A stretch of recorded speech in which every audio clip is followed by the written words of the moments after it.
You're not going to believe the nerve of my neighbor when she demanded I tear down my brand new fence. What she didn't know was that I'm the city surveyor who set the very property lines she was trying to argue. This isn't just a story about a fence, it's about holding your ground with proof, patience, and a little bit of grit. Before we jump in, make sure you like this video, subscribe for more stories like this, and tell me in the comments where you're watching from. It was a quiet Saturday morning when I first heard the knock at the door. Not the casual kind where someone's just dropping by for coffee, but the kind that carries impatience and entitlement in every rap. I glanced out the window, and there she was, Karen from the HOA, standing on my porch with her arms crossed and that sharp frown carved into her face like she'd been practicing it in the mirror. I'd seen that look before at community meetings, the one she used when she was about to tell you you'd violated some obscure clause buried deep in the association bylaws. I opened the door, and before I could say a word, she launched into it. "Your fence," she said flatly. "It's got to come down. It's over the property line, and it's a violation." Her tone wasn't questioning. It was final. Like she'd already decided the verdict, and was just delivering the sentence. I asked her calmly how she came to that conclusion. She waved a piece of paper that looked like it had been printed from some half-baked online property map. "According to this," she said, "the fence is 2 feet onto the common property, and it's blocking sight lines." I couldn't help but smile internally. Not because I wanted a confrontation, but because she had no idea who she was talking to. I'm not just any homeowner in this neighborhood. I'm the city surveyor, the person who literally determines property boundaries for a living. I've stood in mud up to my shins, measured in sweltering heat and icy winds, marked lines on maps that decide where millions of dollars of land start and end. And I knew without a shadow of a doubt that my fence was exactly where it should be. But I didn't say that yet. Instead, I told her I'd be happy to review the boundary lines with her and the HOA. She scoffed. "We don't need your review. The board already voted. Fence comes down by next week or we'll fine you."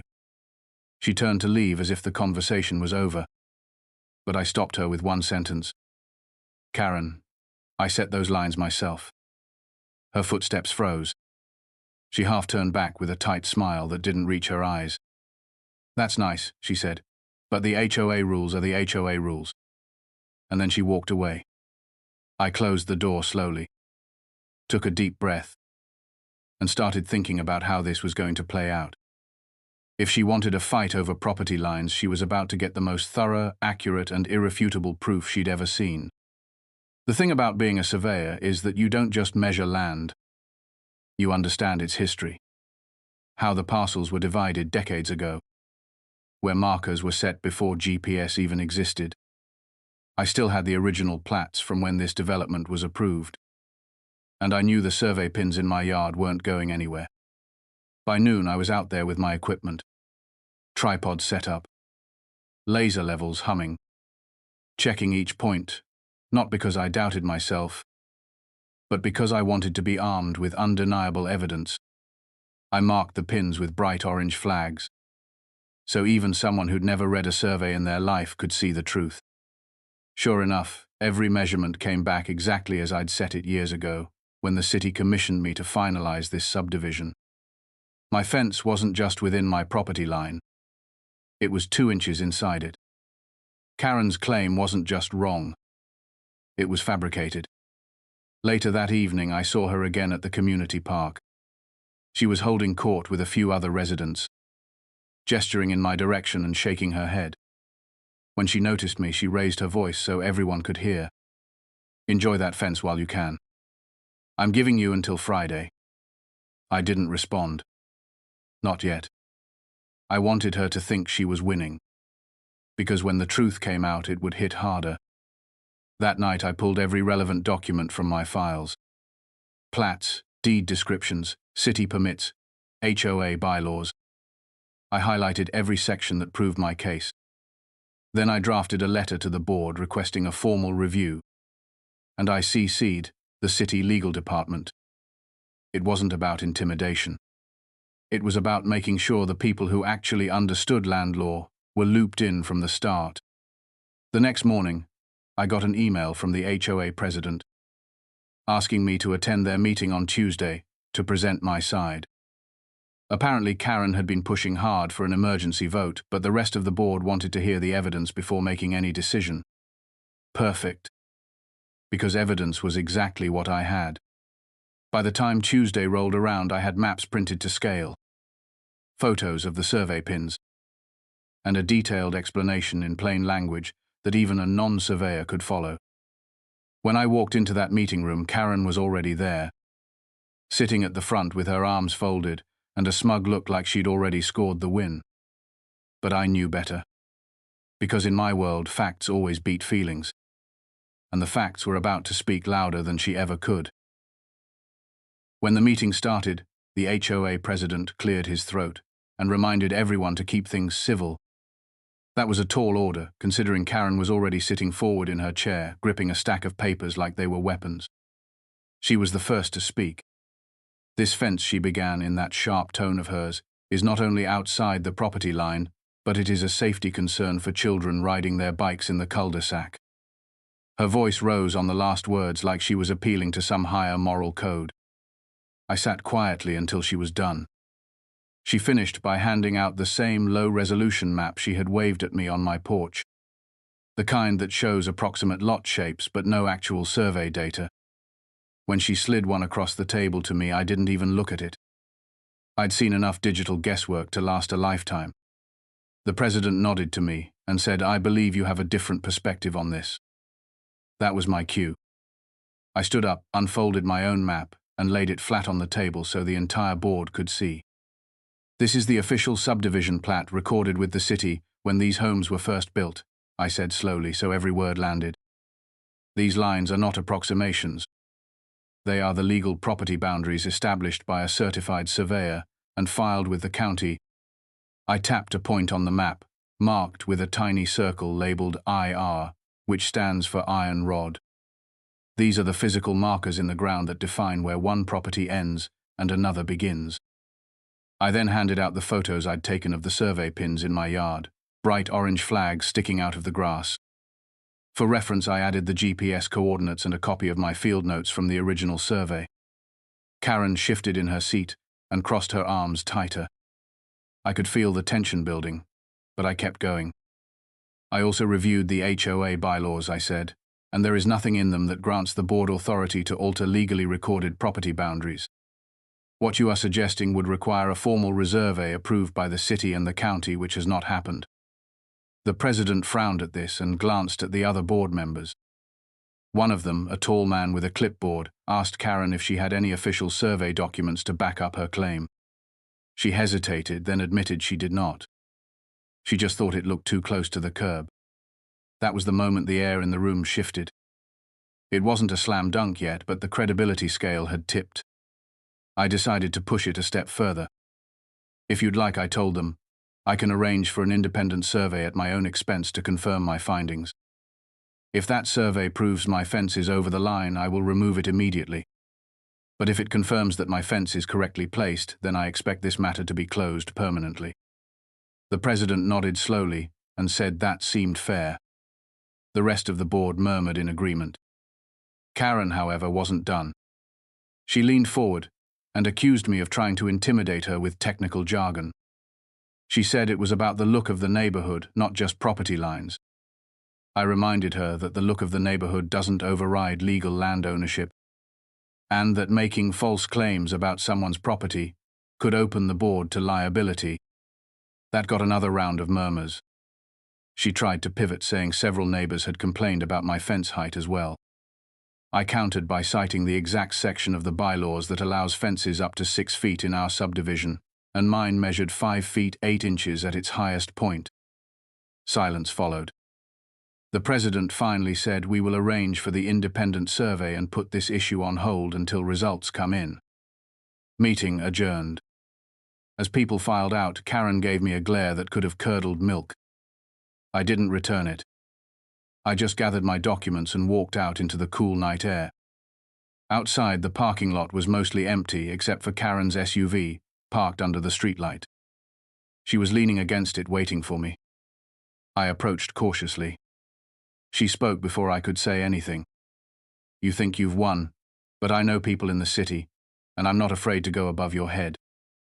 I told her calmly that she was welcome to talk to whomever she liked, but that she might find my name on a few of the city documents she'd be looking at. She stared at me for a long second, then got into her SUV and drove off without another word. When I got home, I immediately emailed a colleague in the survey department to get the ball rolling on the independent review. I wanted it scheduled as soon as possible, because the sooner the results came in, the sooner I could shut this down. Over the next few days, I noticed Karen making her rounds in the neighborhood. She'd stop and chat with certain people, always glancing toward my house. She was building her narrative, painting me as the unreasonable neighbor. I didn't bother to confront her. I've learned in my line of work that facts are patient. They don't need to shout. By Friday, the independent survey crew was on site. 2 guys I'd worked with before. They knew their stuff and I trusted them completely. They took their measurements, double-checked their data, and marked everything with fresh flags. When they were done, one of them gave me a small nod that told me all I needed to know. But I didn't say a word to Karen or anyone else until the official report was in my hands. The following Tuesday, I had it. A clean, clear diagram showing my fence entirely within my property with 2 inches to spare. No ambiguity. No wiggle room. At the next HOA meeting, I placed the report in front of the board and said I believe this settles the matter. The president read it carefully, then looked up and announced that the board considered the issue closed. Karen tried to speak, but he cut her off, saying the evidence was definitive. She left before the meeting even ended. I watched her walk out the door, knowing this wasn't over. People like her rarely accept defeat quietly. 2 days after the board closed the case, I woke to find a glossy flyer tucked beneath my front door like a dead leaf in a quiet gutter. No return address. Just a bold headline talking about community standards and property harmony. I knew the author before I finished the first sentence. Karen wrote in that clipped, tidy way that tries to sound official without actually being official. She said the board had been misled by technicalities and that the neighborhood deserved transparency about the original intent of the development. There was a line about legacy sightlines and something about a shared visual corridor to preserve the aesthetic of the cul-de-sac. I stood there in my socks reading it, while the coffee machine hissed and I could already feel the day speeding up. If she wanted intent, I would give her the one thing intent hates. The deed record. The chain of title is a quietly relentless thing. Every owner tied to the next through language that survived, moves, renovations, divorces, inheritances, and market crashes. At the county recorder, the air was dry and humming with old fluorescent lights. I pulled the subdivision file and then the parent tract before it was carved into lots. Deed after deed slid across my fingertips like postcards from a long trip back in time. I read legal descriptions that looped around bearings and distances, and I followed them in my head like walking a path through trees. The first interesting wrinkle was a utility easement along the back lot lines, not the front where my fence stood. A later owner had filed a variance to move a shed back 10 feet, and the variance specifically referenced the same easement. Nothing about a visual corridor. Nothing about shared sightlines. I made copies and kept going. Old developer minutes from the Planning Commission were attached to the plat approval, and those are always revealing if you know what to look for. The developer had proposed street trees in a certain pattern to align with fire code, and the fire department had rejected the species list because the limbs grew too low over time. Again, not a word about sightlines from private lawns to the cul-de-sac circle. I scanned every page and highlighted the stray notes in the margins, because sometimes the truth hides in handwriting. One note jumped out halfway down a sheet of yellowing paper. Future HOA may manage facade materials and yard maintenance only. That single word only sat there like a guard dog. I printed the page and slid it into my folder. By lunch, I had the chain of title from raw farmland to our current set of lots, and I could map the legal descriptions with my eyes closed. On the way home, I stopped by the original civil engineering firm that had assisted the developer back when those plats were fresh ink. There is a particular smell in old plan rooms, a mix of paper, dust, and blueprint ammonia that never leaves a place once it takes hold. The senior tech recognized my name and brought out a tube of as-built drawings and utility locates. We spread them on a large table and laid transparent sheets over the top to trace the plan changes. I ran a finger along the line where my fence now sits, and then traced outward to the right-of-way. The alignment matched the recorded plat to within a whisper. He pointed to a small note I would have missed if I were rushing. Monument set 2 inches inside for homeowner tolerance. There it was, the tiny decision the developer made to prevent exactly this fight decades later. 2 inches inside the lot line, so if anyone built a fence using the monument, they would be safely inside their boundary.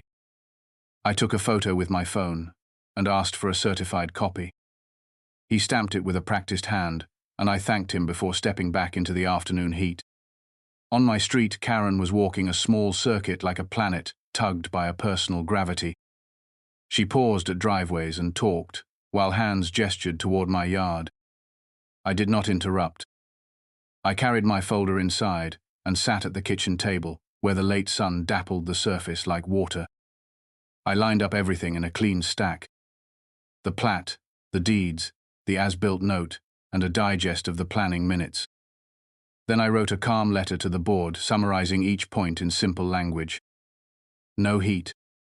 No flourish. Just the spine of the matter.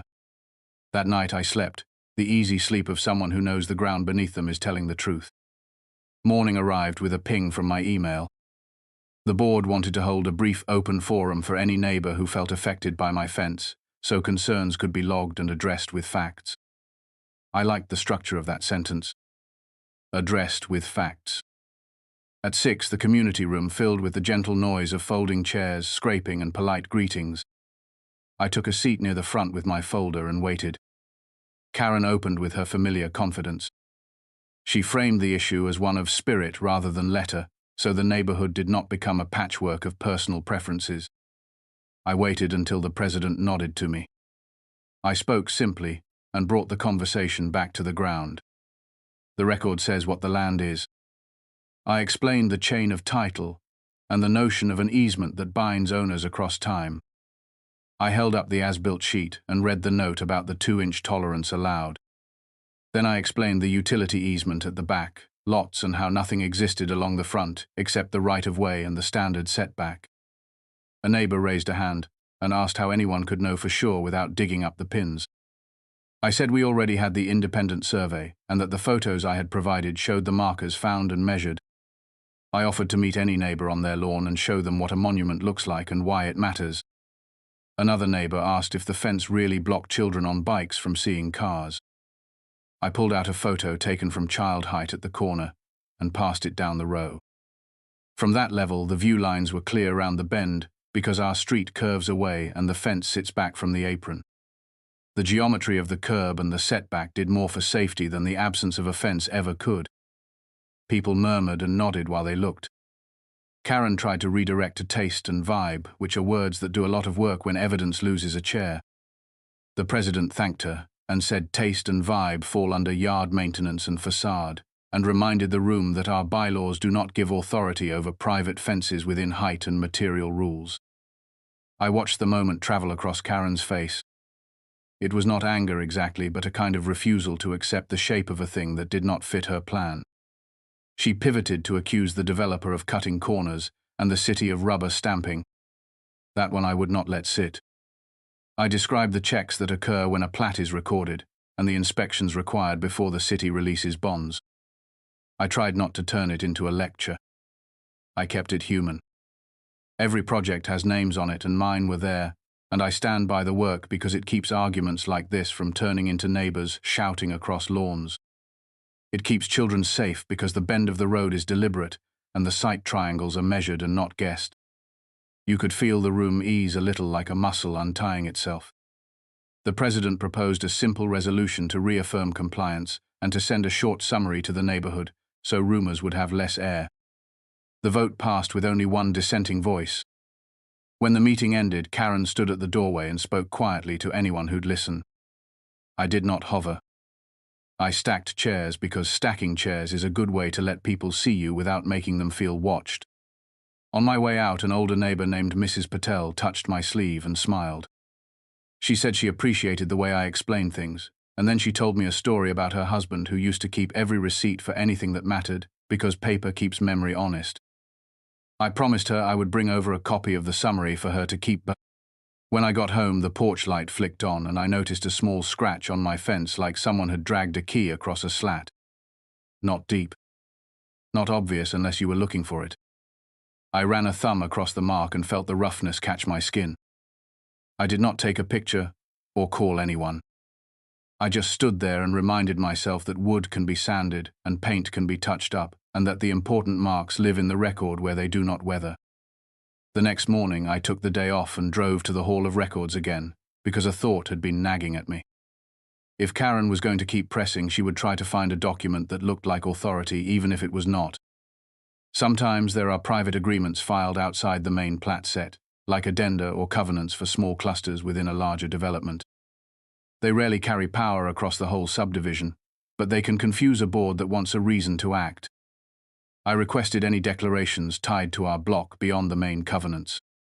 The clerk returned with a thin file, and inside I found an old letter of understanding between the developer and a handful of early buyers about mailbox designs and front garden lighting.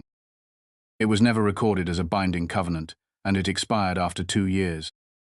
But it contained a sentence that made me pause. Buyers encouraged to maintain low front enclosures to enhance community feel. Encouraged. Not required. Not enforceable. I highlighted it and added a note explaining the difference because the one thing half-truths love is a fuzzy verb. On my way out, I grabbed a cup of coffee from the lobby kiosk and sat in my truck while the heater ticked. A message buzzed in from the president. He had already heard that Karen planned to petition for a special architectural review, citing some claimed historic intent. He asked if I would be willing to provide the board a memo that they could publish to the neighborhood. I said yes, and drove home with the quiet satisfaction of someone who knows the road they are on and why it curves the way it does. The memo took the afternoon. I wrote it like I would explain a boundary to a new junior on their first day in the field. I defined the lot lines in plain terms and showed how monuments and bearings form a closed shape that can be tested and redrawn 100 times with the same result. I explained the difference between bylaws and recorded covenants, and between encouragement and obligation. I attached the as-built note about the 2-inch tolerance and the independent survey excerpt so readers would see measurement and not hearsay.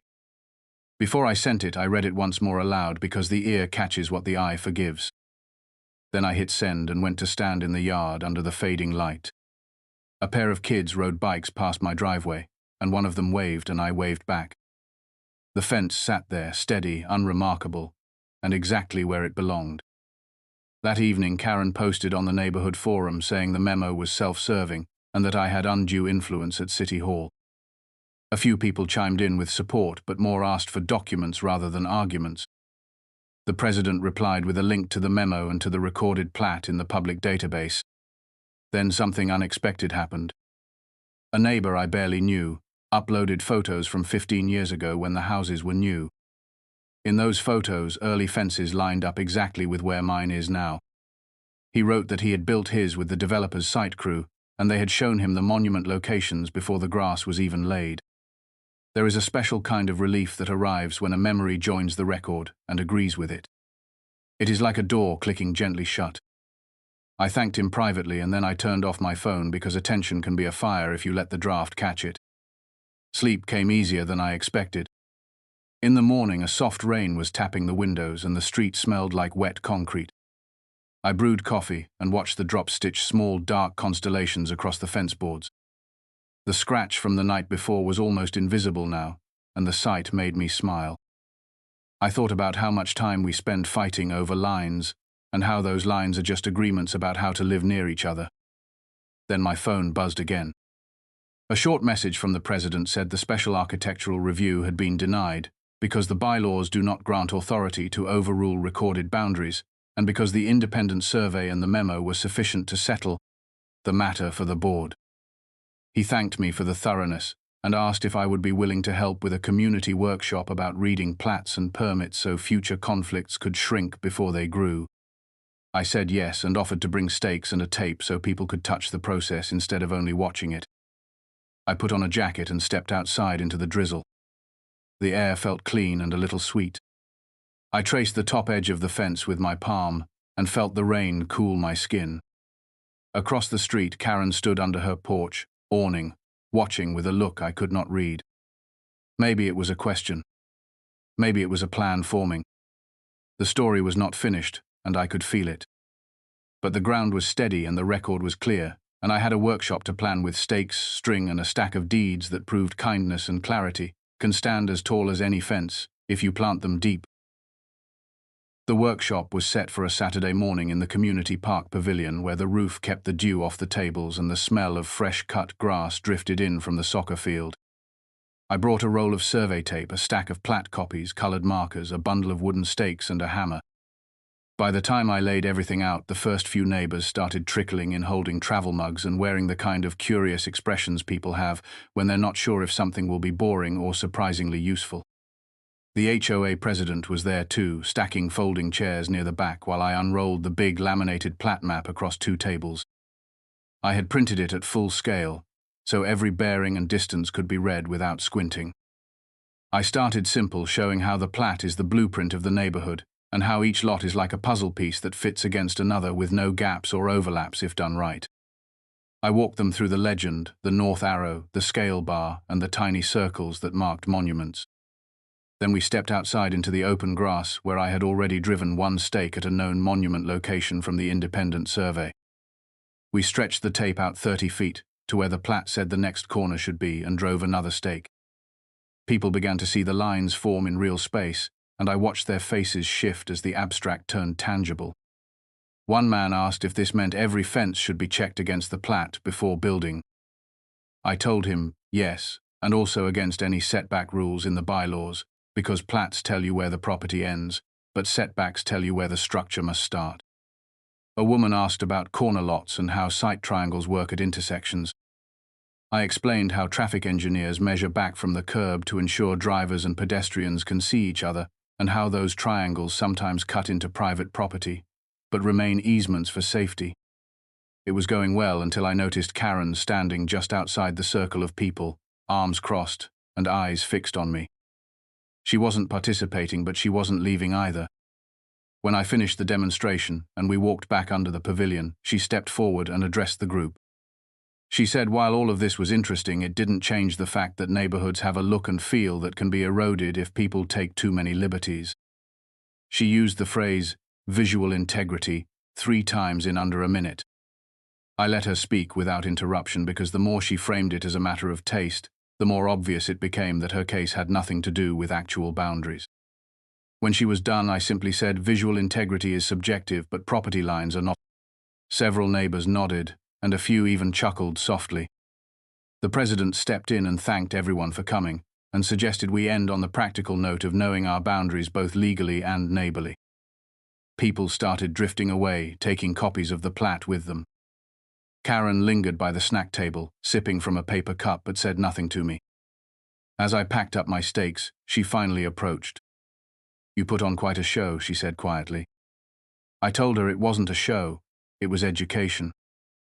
She asked if I thought everyone would side with me forever. I said sides didn't matter if the record was clear. She gave me that tight smile again and walked off before I could add anything. Later that afternoon, I got an email from a neighbor thanking me for the workshop and attaching an old neighborhood newsletter from the first year after the homes were built.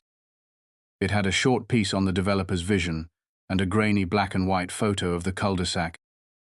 In that photo, every house had a fence in the exact alignment as mine. No gaps, no staggering, just a neat line following the monuments. The caption even said homeowners are encouraged to align fences with installed monuments for uniformity. Encouraged, not required, but still amusing given Karen's argument. I saved the file in my growing archive because every scrap of context was a thread in the same cloth. The next week was calm until a certified letter arrived from a law firm representing an anonymous client in the neighborhood. The letter claimed my fence violated a common area easement and demanded removal within 30 days or legal action would be considered. It was signed by an attorney I recognized from property disputes around town. I drafted a polite reply attaching the plat, the independent survey, and the relevant covenant pages. I also included a statement from the city zoning office confirming no common area easement exists where my fence stands. I sent it certified and copied the HOA president, so nothing could be twisted later. 2 days after my reply, the attorney called me directly. He admitted his client had provided no supporting documents, and after reviewing mine, he saw no case. He withdrew the letter formally. I thanked him for his professionalism and hung up. That night, I saw Karen's SUV parked 2 streets over where she didn't normally spend time. It could have been coincidence, but the way she sat in the driver's seat staring at her phone made me think otherwise. I didn't approach. I've learned that direct confrontations only feed certain kinds of fires. Instead, I focused on my work and let the days roll forward. Spring was starting to lean into summer, and the longer evenings made the street feel friendlier. Kids chalked hopscotch patterns across the sidewalks, and sprinklers ticked rhythmically in front yards. One evening, while I was trimming the hedge, a different neighbor walked over with a folder. He said he had been on the original HOA board years ago and had some of the founding documents they never scanned into the digital archive. Inside was a clean copy of the first bylaws draft with handwritten notes from the developer's attorney. One note circled the fence section and underlined within property lines in thick ink. Another note in the margin read, "Enforce only against height or material violations, not placement inside boundary." I thanked him and scanned the pages immediately. Now I had yet another layer of proof if this ever went further. By early June, the chatter had died down enough that I almost believed it was over. Then, one Saturday morning, a code enforcement officer knocked on my door. He said a complaint had been filed about my fence encroaching into the city right-of-way. I invited him to walk the line with me and showed him the monuments, the survey flags, and the measurement to the right-of-way line. He took photos, wrote a brief note, and said there was no violation. Before he left, he mentioned the complainant had been very insistent on anonymity. I didn't need to guess. That evening, the president called to say the board was growing tired of the repeated unfounded complaints and was considering a policy that required documentation before any enforcement action could be initiated. I told him that sounded reasonable and offered to help draft the language so it would hold up if challenged. We worked on it over the next week, and by the following meeting it passed unanimously. The new rule meant that anyone claiming a violation had to submit a survey or an official measurement up front, rather than sending the board on a fishing trip. It didn't stop people from having opinions, but it put a solid gate between opinion and enforcement. Karen attended that meeting, but didn't speak. Her silence felt heavier than her words ever did. As the room cleared, she stood near the doorway, scrolling through her phone, her jaw tight. I walked past her with a nod, and she didn't return it. When I got home, I stood in the yard as the sun set and thought about how a simple fence had become a year-long test of patience. The boards were still straight, the post still plumb, and the line still exactly where it should be. I knew in my gut she wasn't done. But I also knew that every step she took now would be over ground I had already measured and mapped to the inch. It's hard to win a war when your battlefield is someone else's blueprint. A week after the new complaint policy passed, I found an unmarked envelope on my porch, tucked under the welcome mat, like someone didn't want it to be seen from the street. Inside was a single sheet of paper printed with grainy black and white images of my fence, from different angles, each one circled in red marker, with arrows pointing to supposed problem spots. The captions were typed in all caps with words like encroachment, obstruction, and non-compliant repeated again and again. No sender, no date, no explanation beyond the implication that my fence was still somehow wrong. I turned the paper over and saw faint imprints from a pen, like someone had written a note on another sheet over the top of this one. I held it up to the light and could make out part of a sentence, something about pressing until he cracks. The handwriting was tight and deliberate, and even without a name, it carried the rhythm of Karen's notes I'd seen before. I put the paper in a file and decided not to react just yet. That night, I sat at the kitchen table with the folder of historical documents and thought about how much energy she had spent chasing this. It wasn't about the fence anymore. It was about winning, or at least making me lose. The thing about land disputes is they can reach backward into history like roots looking for water. I wondered if there was something in the original subdivision history she believed she could twist into leverage. So I went back to the Hall of Records the next morning. This time I asked for any recorded disputes from the first few years after the lots were sold. The clerk pulled a box from storage, and inside I found a few minor cases about drainage complaints and one about a dog kennel too close to a neighbor's bedroom window. Nothing about fences or encroachments. But buried at the bottom was a folder marked Right-of-Way Variance Appeal. I opened it and found an old request from the developer to shift the planned sidewalk alignment 2 feet inward along the cul-de-sac to save a mature oak tree. The city approved the request on the condition that property lines remain unchanged and that the tree be preserved as a neighborhood feature. The tree was still there in front of my house, a massive old oak whose roots curled like knuckles into the lawn. That small shift in the sidewalk might be what Karen was clinging to. If she convinced people that the right-of-way line had moved inward, she could claim my fence was now closer to it than allowed. Except the approval specifically said property lines remain unchanged, and I had the signed copy in my hands. I made a certified copy and added it to my archive. Back home, I measured from the monument to the right-of-way edge again, just to be certain. The distance matched every record exactly. Still, I could almost hear her turning that sidewalk variance into a story about how my fence was built on borrowed land. 2 evenings later, there was a knock at my door, and it was Mrs. Patel holding a plate of warm flatbread wrapped in foil. She said she had overheard Karen telling someone at the mailbox kiosk that the city was going to review all fences on the street because of new safety concerns. I smiled and thanked her for the bread, but inside I was already making a list of who I needed to call. The next morning I spoke with the city code enforcement supervisor, who confirmed there were no new fence reviews planned anywhere in the city. He even offered to send me an email stating as much, which I gladly accepted. It was another brick in the wall of facts. I was building brick by patient brick. A few days later, the HOA president called asking if I would attend a board meeting to help explain the right-of-way variance history, because apparently it had come up in conversation at a recent neighborhood gathering. When I arrived, Karen was seated at the far end of the table with a folder open in front of her. She didn't look at me as I sat down. The president opened the meeting by saying there had been questions about whether the sidewalk shift decades ago affected property boundaries. I slid the certified variance copy across the table and walked them through it line by line. I explained how the sidewalk location was adjusted without moving the recorded property lines and how the oak tree had been the reason for the change. I showed current measurements proving nothing had shifted since then. One board member asked if that meant the right-of-way was exactly where the plat still showed it. I confirmed it was, and the president thanked me for clarifying. Karen finally spoke up and said even if the property lines hadn't moved, the spirit of the agreement had been about openness and visibility. I reminded her that the agreement had been about saving the tree and keeping the property boundaries intact, and that visibility was not mentioned anywhere. She pursed her lips but didn't argue further.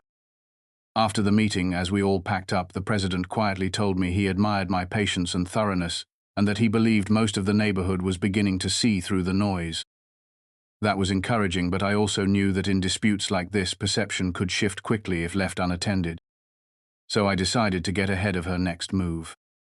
I wrote a short article for the neighborhood newsletter, explaining the history of the oak tree, the sidewalk variance, and how property lines are preserved even when certain features shift inside public areas. I included a simple diagram showing the monuments, the right-of-way, and the fence location so that anyone could understand it at a glance. When the newsletter went out, the response was mostly positive. A few neighbors stopped me on my evening walks to say they appreciated the clarity. One even joked that I should teach a class at the library on how to read a plat. Karen stayed quiet for a while after that, but I knew it was the kind of quiet that meant she was regrouping, not retreating. That theory proved right when a neighbor 2 doors down mentioned that Karen had been asking around for old sales brochures from when the subdivision was first marketed. Those brochures sometimes included idealized drawings of the neighborhood, and she might be hoping to find one that showed a different fence alignment. It wouldn't matter legally, but it could be another way to sway opinion. I decided to beat her to it and went to the local historical society, where they had a small archive of developer materials. Sure enough, I found a glossy brochure from the late 80s, showing pastel renderings of smiling families and neatly trimmed lawns. The fences in the drawings were soft sketch lines exactly where the monuments were set. I scanned the pages and added them to my growing binder of proof.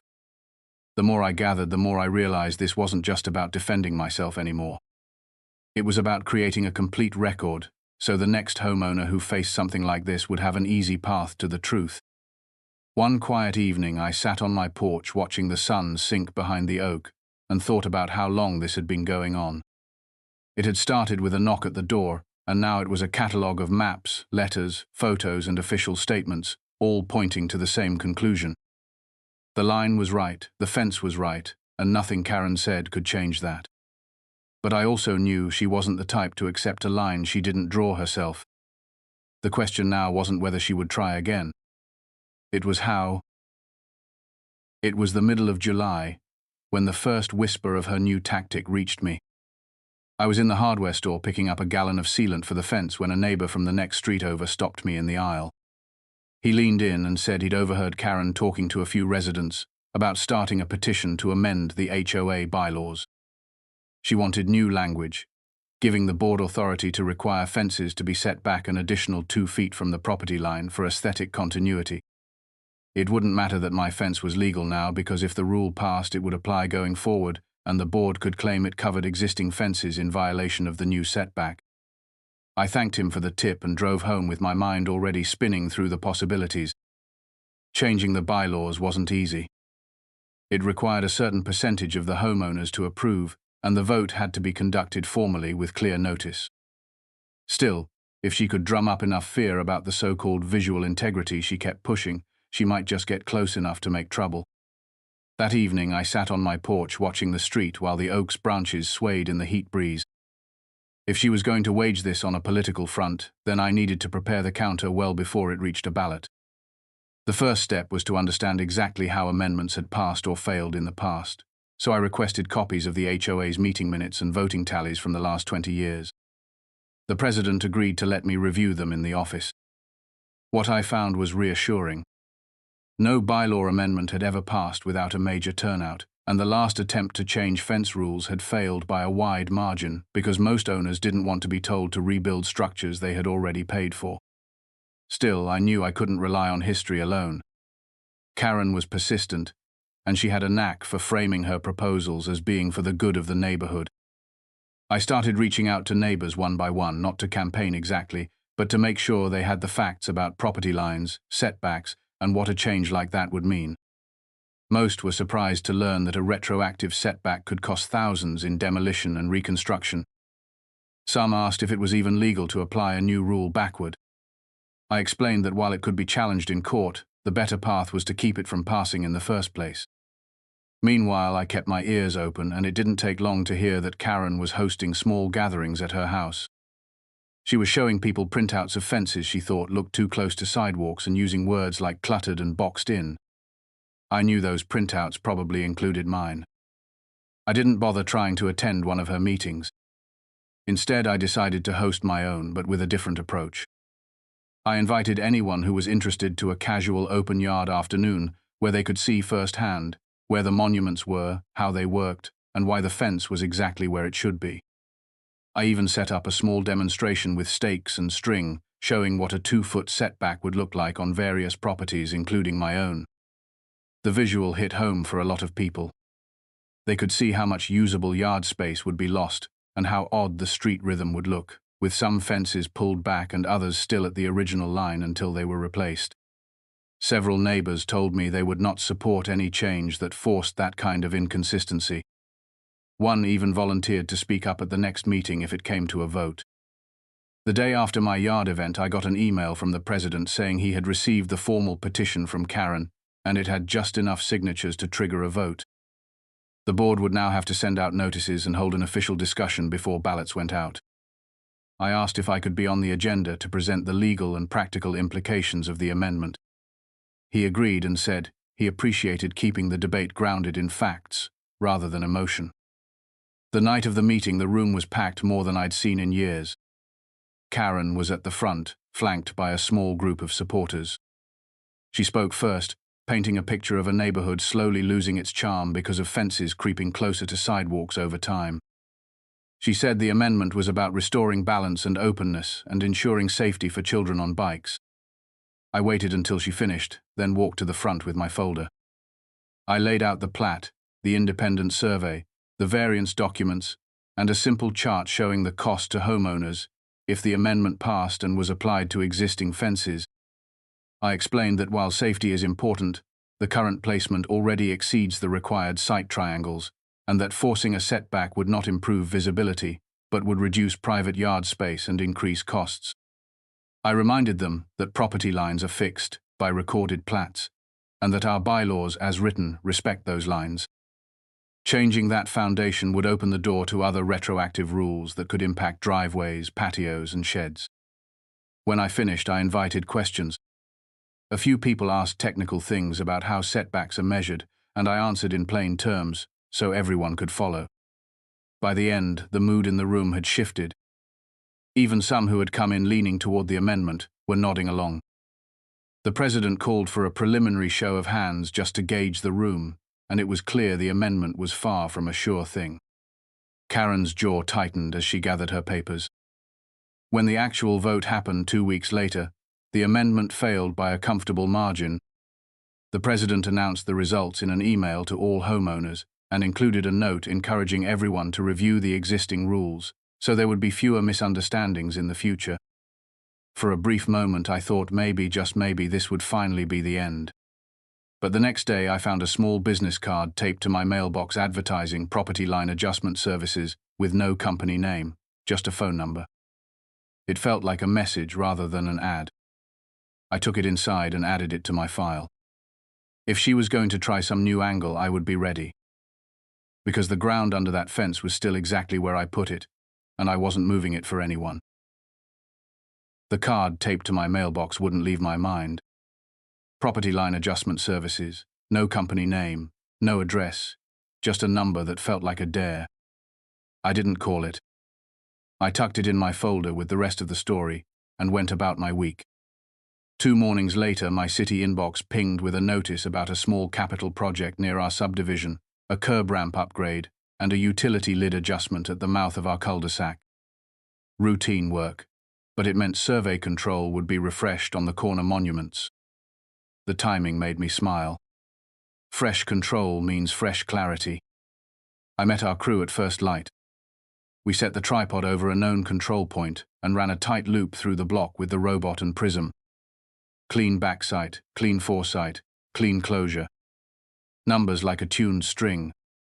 When we wrapped the city scope, I asked the chief to follow me 2 lots down for a quick courtesy check on a different parcel. He knew the story by now and nodded without needing details.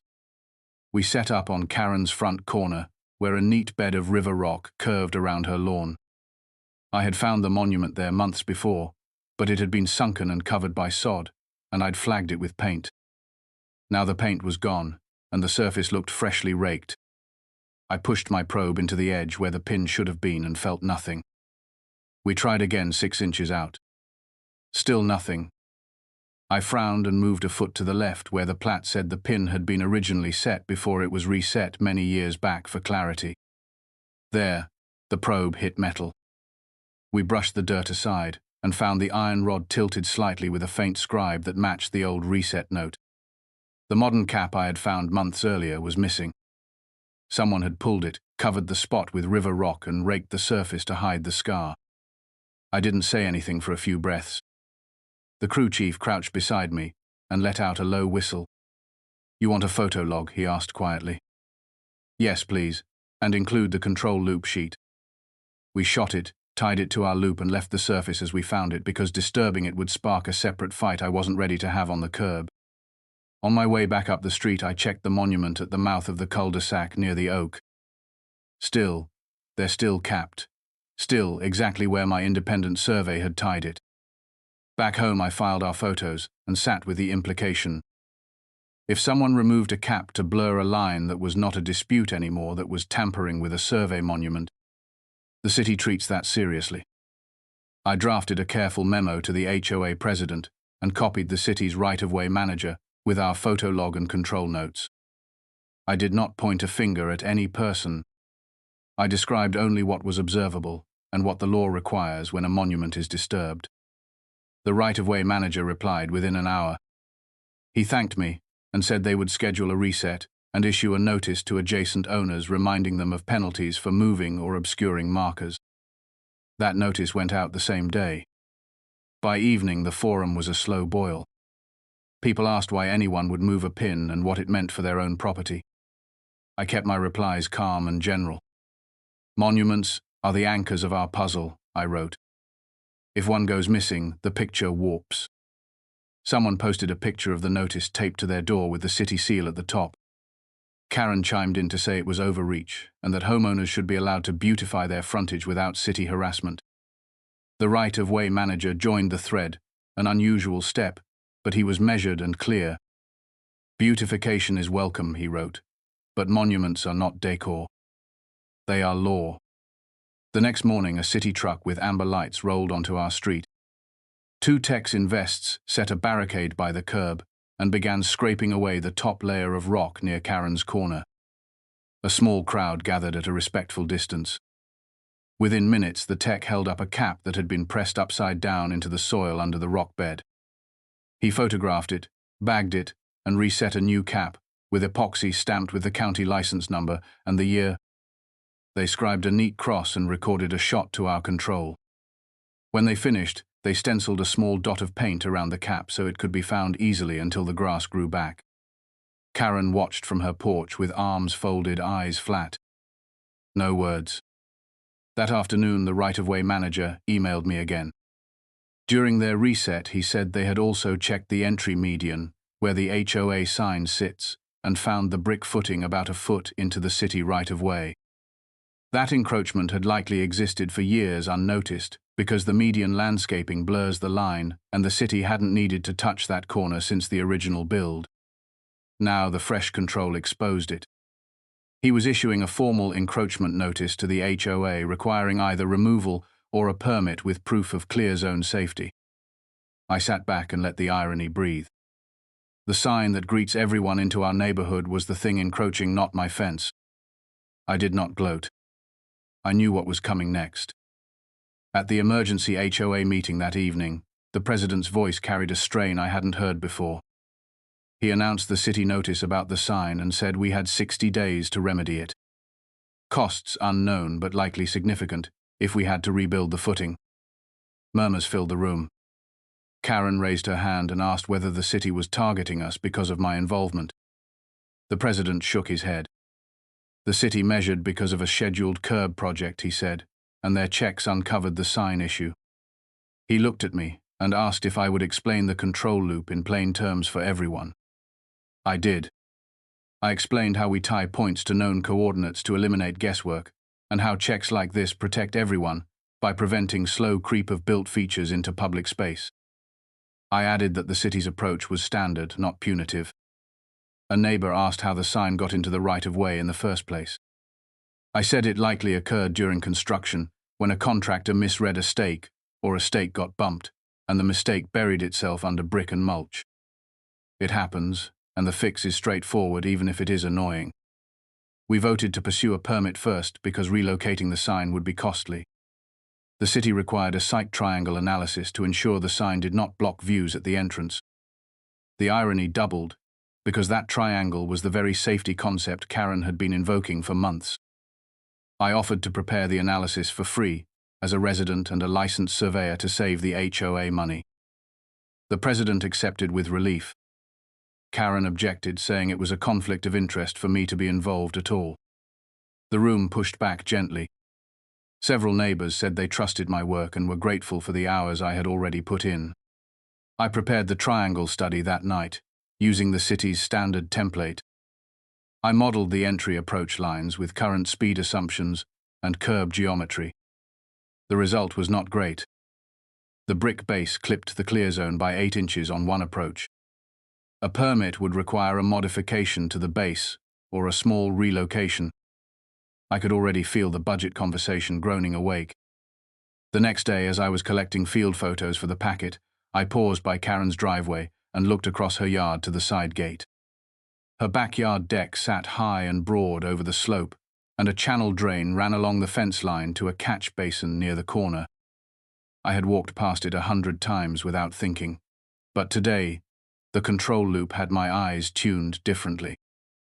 I pulled up the utility sheets from the original plan set and overlaid them with my phone in the field. The drainage easement cut a narrow path along the inside of her side yard, exactly where the deck stairs now dropped to the ground. I measured from the recovered monument to the first footing pad and felt my stomach tighten. The pad sat inside the easement by 1.5 feet. It wasn't a property line violation, but it was a restriction violation, and if work ever needed to access that drain, her deck would be in the way. I took a breath and stood in the quiet of that realization. Here it was the survey that changed everything, but not in the way a storybook might tell it. It wasn't revenge and it wasn't triumph. It was a clean mirror. The lines she had tried to bend around me circled back to touch her own build. I wrestled with what to do next. I could hand it to the city anonymously and let the process roll over her. Or I could try to handle it neighbor to neighbor with the same fairness I'd wanted from her since the first knock. I chose the second path. That evening I walked up her path and rang the bell. She opened the door a few inches and looked at me like I was selling something she didn't want. I said I had information she might want to see before the city found it through the sign permit process. She hesitated, then opened the door wider. We stood in her side yard while the cicadas started their evening chorus. I showed her the overlay on my phone and the tape stretched to the footing. I explained the easement in quiet words, unarmed words, the kind I had wanted from her months ago. For a moment her face flickered with something softer than I'd ever seen there. Then it hardened. She said my measurements were probably wrong and that the developer had told early owners they could build close to the drain if they kept the steps removable. I asked if she had that in writing. She didn't answer. I told her I wasn't reporting it, but that the permit review for the entry sign might trigger a site walk, and if an inspector pulled the utility sheets, they would see the easement. It would be better to adjust now than to receive a violation later. She said nothing, and I left her with a copy of the easement diagram in a clear sleeve, so it wouldn't soak in the sprinklers. 2 days passed. On the third morning, a small crew arrived at Karen's house in an unmarked truck. They lifted the deck stairs and shifted the footing pad back just outside the easement line. They grunted and sweated in the heat, and by noon the stairs sat neatly clear of the drain path. No one on the forum mentioned it, and I didn't either. That same week, the HOA board met to review my site triangle analysis for the sign. We voted to shave the brick base and slide the sign 8 inches back along the median. I volunteered to lay out the offset so the contractor couldn't miss it. The work took a day, and when the cones came up, the entrance looked the same to anyone passing, but now it was right. The right kind of invisible. After the fix, the city issued the permit with a simple condition to maintain the clear zone. We posted the approval letter in the community room, and the thread that had burned all spring finally cooled. A week later, the right-of-way manager stopped by on his lunch break, and we walked the cul-de-sac together. He pointed at the oak and told me a story about the inspector who fought to save it, back when the sidewalk variance went through. He said the tree had become part of the city's urban canopy inventory and would get a tag soon for special maintenance. I thanked him for the reset, for the permit help, and for wading into a neighborhood forum with a steady voice. Before he left, he said one last thing. You kept it clean. Not everyone does. That night I walked the line of my fence with a flashlight, not because I doubted it, but because sometimes you want to see with your own eyes what the numbers say is true. The boards were quiet, the posts were firm, and the grass brushed my shins with that summer smell that folds childhood, and now into one breath. Across the street, Karen stepped out to take in her trash bin, and our eyes met in the dark.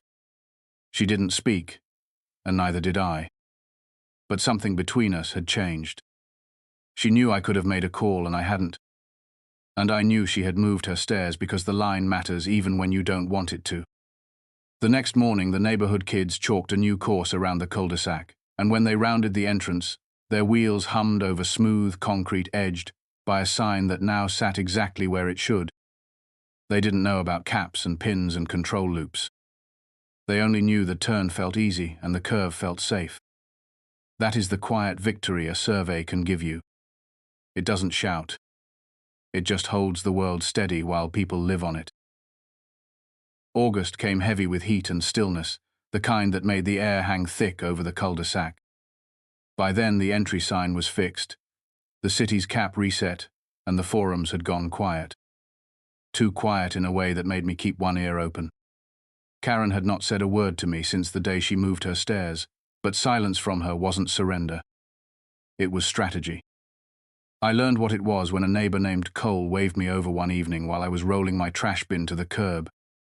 He said Karen had been knocking on doors again, only this time she was talking about forming a special committee to review all structures in the neighborhood for compliance with what she called original design intent.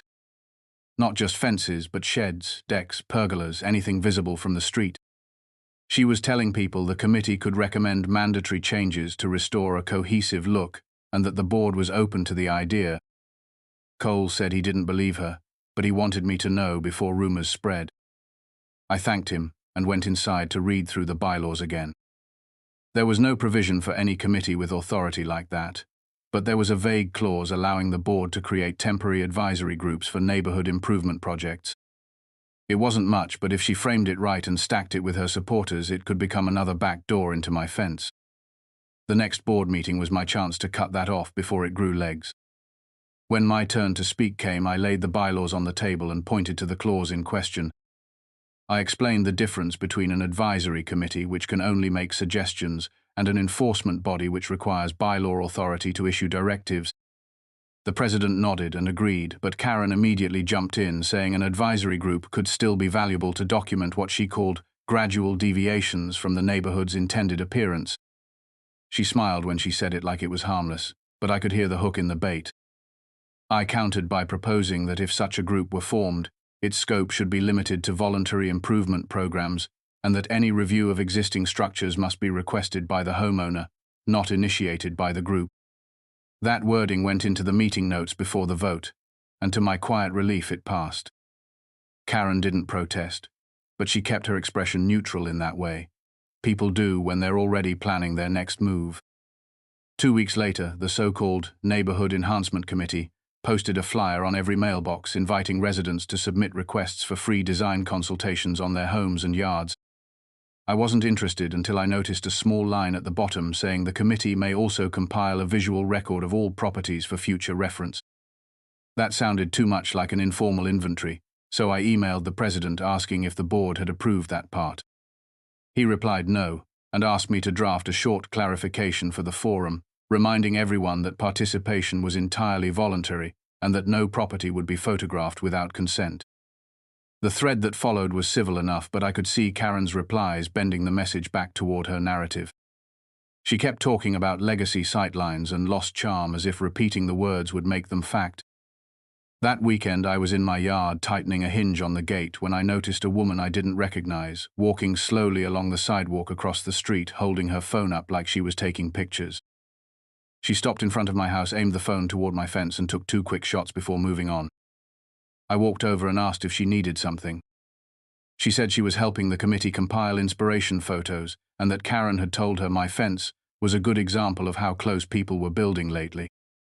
I told her politely that photographing my property without permission wasn't allowed under the HOA's own notice from the last meeting.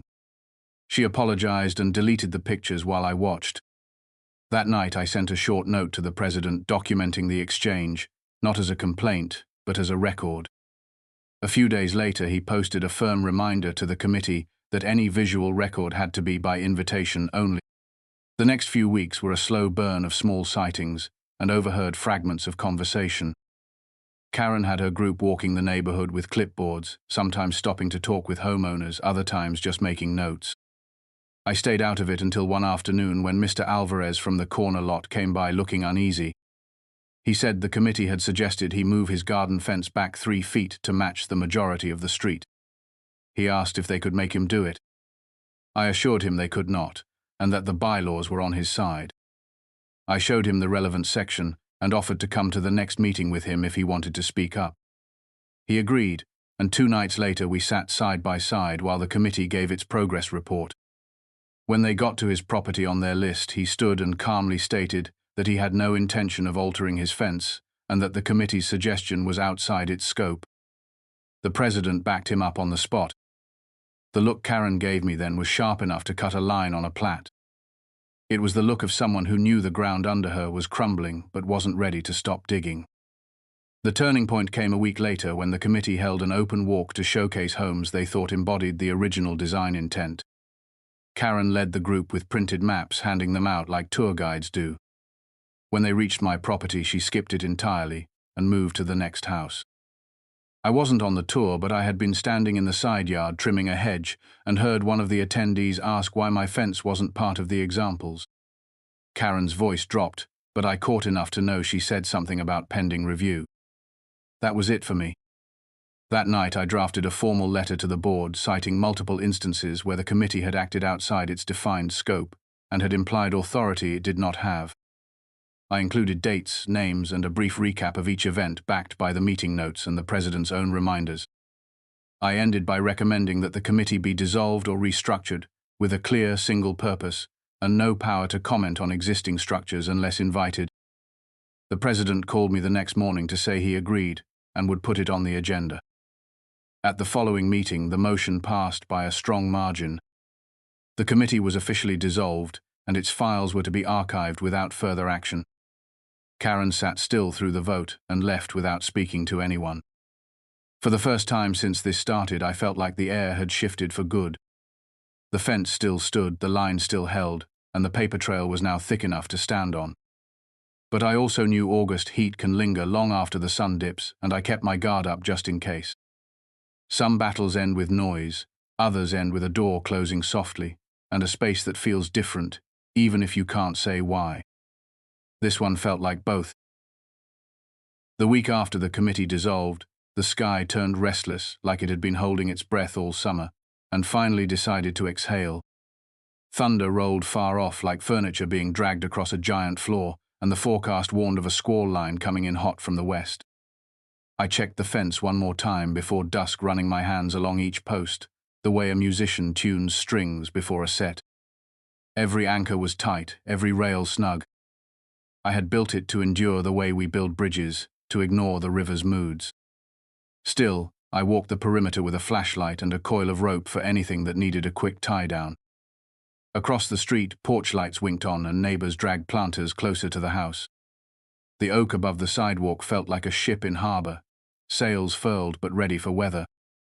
Karen's porch stayed dark until the first fat drops started, and then her light clicked on and her front door opened to reveal a stack of sandbags by the threshold. She must have had them delivered earlier in the day. I filed that away and headed inside as the wind turned from whisper to voice. Rain came in sheets, and the cul-de-sac turned into a shallow bowl, where water chased itself in silver ribbons toward the storm drains. From my front window I watched the fence disappear behind a curtain of water, then reappear, then vanish again. The gusts shoved branches and rattled gutters and sent empty trash bins skittering like startled crabs. Twice I almost went back out, but there wasn't anything to fix that wouldn't be unfixed by the next gust. So I stood with a towel around my shoulders and let the noise wash through the house while I listened for the sound that every homeowner fears, the splinter snap of wood giving up. It never came. What came instead was a new noise, a gurgling from the side yard near the shared drain that runs under Karen's fence line. I grabbed a rain jacket and jogged into the wind with the flashlight beam bouncing over puddles. The channel drain at our boundary was swirling, but the catch basin on her side looked overwhelmed, water pushing up instead of pulling down. Her downspout extension had swung loose and was dumping directly onto the grate with a force that kept leaves plastered across the inlet. I cleared the grate with my hand and swung the extension back onto its pad, then wedged a stone to hold it. The basin drank hard, and the water level dropped a few inches, like someone opened a plug. When I turned, I saw Karen standing under her porch with a raincoat thrown over pajamas, watching with an expression that held no pride at all, just worry. I lifted a hand to say it was fine, and she lifted a hand back, and that was that for the moment. The storm peaked around midnight and slid east by morning, leaving a yard strewn with twigs and the smell of wet soil thick as bread. I walked the fence at first light and found one slat bowed from a flying limb and a hinge screw loosened by constant shaking. 10 minutes with a driver, and both were right again. The oak had shed a limb as wide as a chair leg near the sidewalk, and it lay like a sleeping dog across the grass. I hauled it aside and checked the root flare, which stood firm and undisturbed. Then I looked toward Karen's side yard and saw her dragging 2 sandbags toward the catch basin with a stiff gait. I walked over and offered help. She paused, then nodded, and together we set a small berm that would keep the next downpour from shoving mulch over the grate. Her voice, when she finally spoke, was quieter than I had ever heard it. "I didn't expect you to do that last night." I told her I didn't expect a storm to test every drain in the neighborhood either. But lines are lines. Water respects none of them, unless we guide it. She gave a small huff that was almost a laugh and almost a sigh. Then she asked if my fence had held. I said it had and asked about her deck stairs. She said they were fine, and then she bit her lip like she was deciding how much of herself to reveal. The decision arrived with a small nod. She said the original contractor who built her deck had vanished halfway through the job years ago, and a second crew finished it in a weekend for cash and a handshake. She never got a final inspection and always worried about it when storms hit. I told her the stairs now cleared the easement, and the footing looked stable, but if she wanted, I could give her names of contractors I trusted for a proper check. She said she would take the names, and I wrote them on a notepad pulled from my pocket because old habits die hard. As I handed it to her, a couple of neighbors wandered over with rakes, and the morning turned into a casual cleanup hive.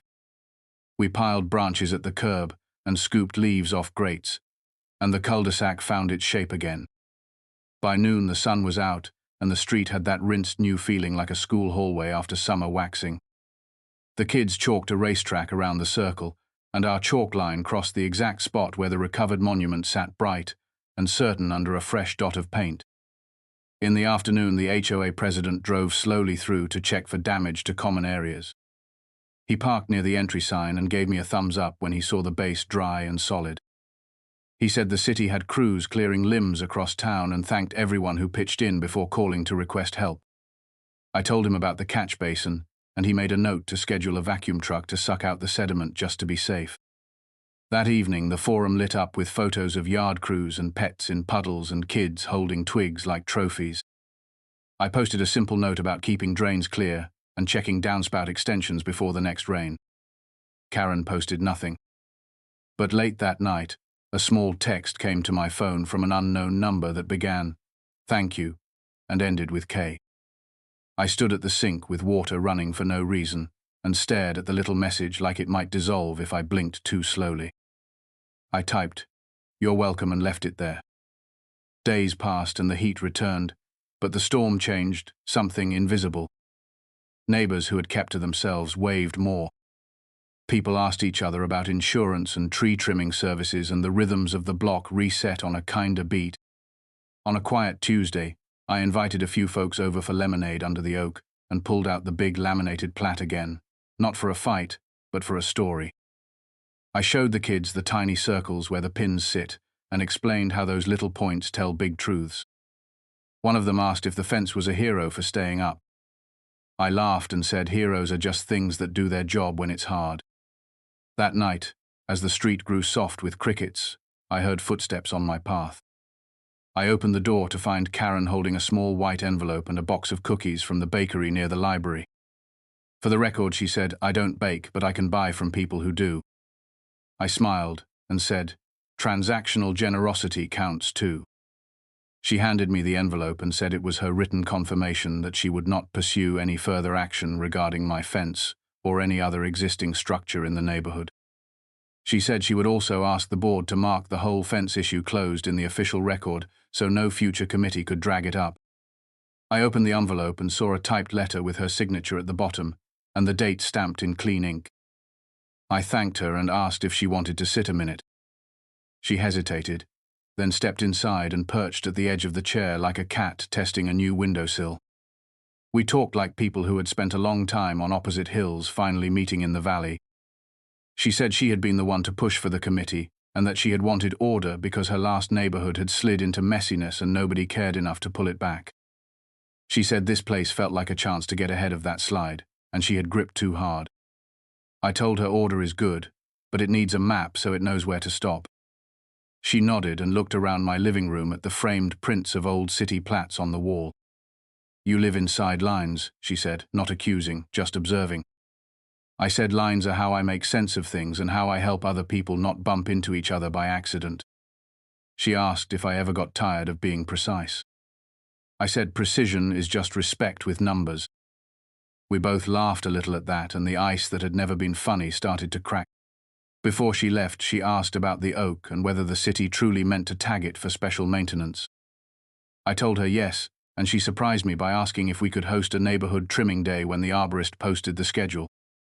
I said we could, and that I would bring stakes and tapes for anyone who wanted to see how the protection zone is measured, so roots don't get compacted. She said that sounded useful and then stood in the doorway looking out at the fence like it was a person she had misjudged at a party. On the forum the next morning, she posted a brief note to the community, acknowledging the storm cleanup and thanking unnamed neighbors who helped prevent a drain backup. She suggested a fall block party to celebrate the end of summer and proposed a simple theme: pies and cold drinks and lawn games. Responses came in quick and warm because people like any excuse to bring out folding tables and talk while kids run in circles. When the party day arrived, the street filled with the clank of coolers and the rustle of paper plates. Someone set up a cornhole board near the oak and chalk dust floated while beanbags thumped wood. I brought a stack of blank plat copies for anyone who wanted one, and a different neighbor surprised me by bringing an old photo album from the first summer here. We passed the pages and laughed at haircuts and paint colors and the sight of fences, all in a neat line like soldiers in parade rest. Karen drifted over with a pitcher and whispered that she had confirmed the deck inspection with one of the contractors I recommended, and it had passed with minor notes. She thanked me without looking away, and then she did something I did not expect. She asked if I would help her mark the monuments on her property, so she could know them the way I knew mine. We walked to her yard with a can of landscape paint and a short tape. I showed her how to find the slight dimple on the cap and how to sight along a bearing with the edge of the tape held true. We made small, discreet dots at the grass line so she could find them after mowing. There was a quiet awe in her voice when the invisible lines clicked into place for her. Not just where the property began and ended, but how it connected with every yard around it like a quilt where each square knows its seams. As dusk slid in and string lights came on across the street, someone started a playlist, low and friendly, and couples swayed barefoot on the warm pavement. I looked at the fence and thought about every accusation it had endured, every letter, every meeting, every pause, where I held my breath waiting for another knock. It stood through all of it because it sat on truth, not just timber. The wood I could replace someday. The line I could not. Karen raised a cup in my direction. Not a toast exactly, but a small acknowledgement, and I returned it. We weren't friends, not yet, but we were neighbors, and the difference is the space between a rule and an understanding. The kids marked a new chalk finish line that passed right over the monument near the oak, and someone shouted, "Go!" and the scooters roared like tiny engines. They raced past the fence that wouldn't fall, not because the wind couldn't push it, but because the numbers beneath it would not move. And for the first time since the knock at my door, the street felt simple again, and I let myself believe that the last chapter of this story could be written without anyone losing their place on the map. The first cool morning of September came with a pale gold light that made the oak's leaves shimmer like coins. I stepped onto the porch with my coffee and listened to the quiet rhythm of a neighborhood easing out of summer. The fence cast a clean shadow across the grass, and for the first time in a year it felt like nothing was looming over it. No meetings, no flyers, no petitions. Just boards and posts doing their job. Karen's SUV rolled slowly past on her way out, and she lifted a hand in a quick wave without slowing. It wasn't warm, but it wasn't cold either. I took it as a marker of where we were now. The full block party had left behind a kind of soft truce, and even the forum had gone mostly quiet except for lost cat alerts and lawn care questions. Still, I kept the folder on my desk within arm's reach because some habits are worth keeping. The week after Labor Day, the HOA president stopped by with a manila envelope and a grin. Inside was a copy of the official meeting minutes from the last session where the board voted to mark my fence issue permanently closed in the association record. It was a single line tucked into the middle of the page, but it felt heavier than anything else in the document. A line saying no further review required regarding property, at this address regarding fence, location and compliance. Signed, dated, sealed. I slid it into my folder and sat back for a minute, letting the quiet weight of it settle in. That weekend, the city arborist came to tag the oak as part of the urban canopy inventory. A small green disc with a number was nailed gently into the bark about eye level, and the crew measured the drip line with a long fiberglass tape. A few neighbors wandered over to watch and ask questions, and Karen was among them. She stayed mostly to the side, but when the arborist explained how the roots spread far past the branches, she asked if there were ways to keep the ground around them from compacting during big gatherings. The arborist suggested mulch paths and simple barriers during events, and I offered to help mark the root zone before the next party. Karen nodded and didn't look at me when she said thank you. It was enough. As fall deepened, the street changed colors, and the cooler air carried the smell of fireplaces from a few blocks over. One Saturday, I was in the garage sorting tools when Karen knocked. She asked if I could show her how to read the rest of her plat, not just the monuments. We stood at her kitchen table with the map spread out, and I walked her through bearings and distances, lot numbers and easements. She listened without interrupting and even laughed once when I admitted that half the battle in my job was translating numbers into something people could see in their heads. By the time we finished, she said she wished she'd learned this before the first time she knocked on my door. I told her it would have saved us both, a lot of evenings in meeting rooms. There was no bitterness in it, and she smiled at that. A week later, she posted a thread on the forum offering to share copies of her plat with anyone curious about their lot layout. She credited me for showing her how to read it and suggested that maybe a neighborhood map day could be part of next year's block party. Responses were quick and positive, and for the first time I saw her thread stay on track without devolving into debate. Through October, I noticed her walking the block with a camera again, but now she was photographing fall decorations and Halloween setups for the newsletter. She even asked before taking a shot of the oak with the tag glinting in the sun. I said yes, and watched her crouch to get the angle just right. On Halloween night, she stopped by in costume, handing out candy to kids and chatting briefly with me on the porch about how the turnout was bigger than last year. She didn't mention fences or setbacks or sight lines. It was just small talk, and for once, it stayed that way. In early November, the president asked if I would consider joining the board at the next election. I hesitated, but he said it would be good to have someone with my background on record to help settle disputes before they grew legs.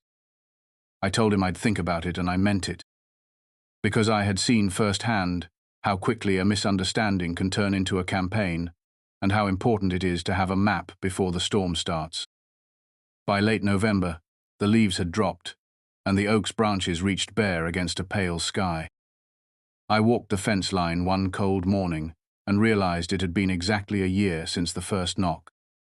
12 months of letters and meetings and diagrams and patience. 12 months of holding a line in more ways than one. The wood was weathered now with a richer grain, and the posts had settled into the soil like they intended to stay there forever. I thought about what I'd tell someone if they asked what I learned from all of it. I'd say that maps and laws matter, but so does the way you use them. You can swing them like a hammer or lay them down like a bridge. One builds a wall, the other builds a path. When winter came, the neighborhood went quiet again, except for the sound of wind moving through bare branches. I kept the fence sealed, the gate hinges oiled, and the folder tucked in the desk drawer, not out of paranoia, but because records are just tools waiting for the day they're needed. In December, the board voted to approve the map day idea for spring and asked if I would lead it. I said yes, and even Karen volunteered to help organize. When the meeting ended, she caught me on the way out and said she was glad we had reached a place where we could work on something together without one of us trying to outflank the other. I told her I was glad too, and meant it. We walked out into the cold side by side, not saying much but not needing to. The street was still the same curve it had always been. The oak still stood at the bend, and the fence still marked the line exactly where it was meant to be. But the air felt different, lighter, like the year had filed off the sharp edges and left behind something closer to steady ground. And maybe that was the real end of it, not a dramatic finish, but the quiet realization that the fight had turned into a framework, something we could build on instead of break down. The truth was, the fence had always been in the right place. It just took a year for both of us to see it as more than a boundary. It had become a shared marker, a reminder that lines are not just limits, they are also connections points where two spaces meet and hold their shape.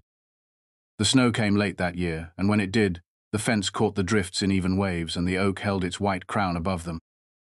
I stood on the porch with my coffee, watching the light shift across the boards, and thought about how a simple knock at the door had stretched into a story about patience proof and the slow work of turning an adversary into a neighbor. And for the first time since all of it began, I stepped inside, closed the door, and didn't feel the need to keep one ear open for the next round. The record was clear, the line was set, and the rest was just living on it.